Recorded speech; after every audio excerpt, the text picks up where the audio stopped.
রাজশাহী শব্দের কাব্যিক অর্থ হল রাজাধিরাজের শাসনভূমি বা রাজকীয় অঞ্চল, যা সংস্কৃত রাজা এবং ফার্সি শাহ শব্দ দুটি থেকে এসেছে। এই নামের মধ্যে রাজা ও শাসকের প্রতিচ্ছবি বিদ্যমান, যা অঞ্চলটির ঐতিহাসিক গুরুত্ব ও রাজকীয় ঐতিহ্যের প্রতীক। একসময় রাজশাহী শহর মানেই পরিচ্ছন্ন রাস্তা, ছায়াঘেরা গাছ, পদ্মার ঢেউ আর আমের ঘ্রাণে ভরা এক শান্ত নগরের।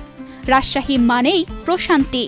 এ শহরের সৌন্দর্য শুধু চোখে নয়, মনেও ছুঁয়ে যায়। তবে এখন ঠিক উল্টো চিত্র চোখে পড়ছে। দেখে মনে হবে নৈরাজ্যের রাজ্য এখন রাজশাহী। রাস্তার তো পরিস্থিতি তো সেই ভয়ঙ্কর। এই রাস্তা তো মনে করেন বিগত দীর্ঘদিন থেকে তো রাস্তার তো আমাদের কাজ হয় না, খালি একটু করে পুটিং দেয়, আবার যে করে সে হয়ে যায়। বড় বড় গাড়ি যায় ভাঙ্গা চূড়া রাস্তার ভিতর থেকে বিকল হয়ে যায়, তখন পিছে জাম লাগা যায়, কত অসুস্থ রোগী মেডিকেল পৌঁছতে পারে না। পদ্মা সেতু, মেট্রো রেল এবং এলিভেটেড এক্সপ্রেসওয়ে নির্মাণের গর্বিত অংশীদার বসুন্ধরা সিমেন্ট। এক বছর আগেও রাজশাহী এতটা মলিন ছিল না।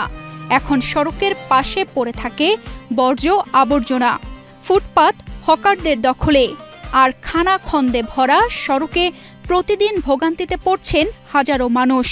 অনেক ক্ষতি হচ্ছে, কারণ এই যে ধুলাবালি, ময়লা আবর্জনা, এইগুলো ধুলাতে পাবলিক যে যাতায়াত করছে, তাতে সাধারণ পাবলিকের ক্ষতি হচ্ছে। ভাঙা রাস্তা, কাদা হলে হাঁটা যায় না, মানুষজন পড়ে যায় পিছলে, তারপরে গাড়ি পড়ে যায়, রিক্সা অটো পড়ে যায় খাদে পড়ে।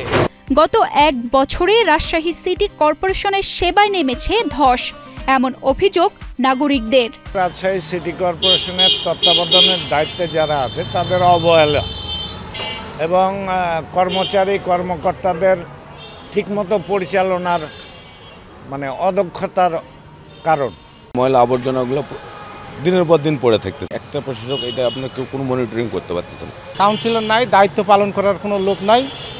এখন যে যেখানে পারে ফেলতেছে, ওটা ওইভাবেই পড়ে থাকতেছে। নির্বাচিত জনপ্রতিনিধিরা না থাকায় তদারকি নেই, ফলে পরিষ্কার পরিচ্ছন্নতা ও উন্নয়ন কাজে স্থবিরতা দেখা দিয়েছে বলে জানায় রাজশাহী রক্ষা সংগ্রাম পরিষদ।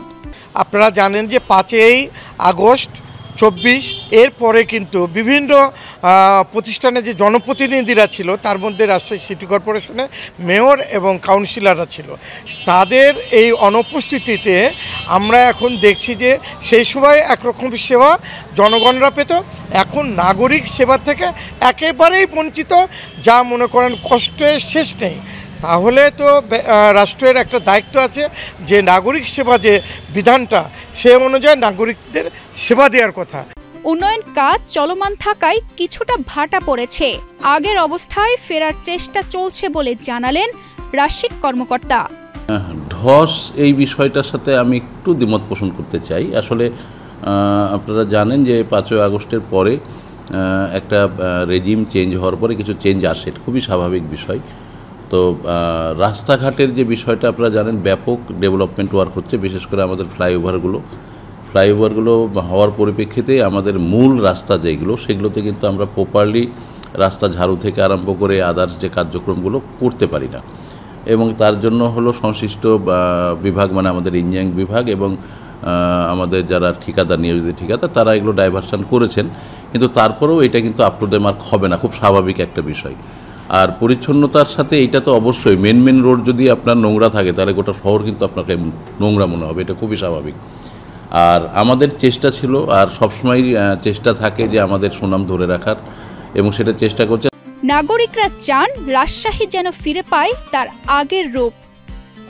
তানজিদা রহমান, ইনায়া, বাংলাদেশ প্রতিদিন।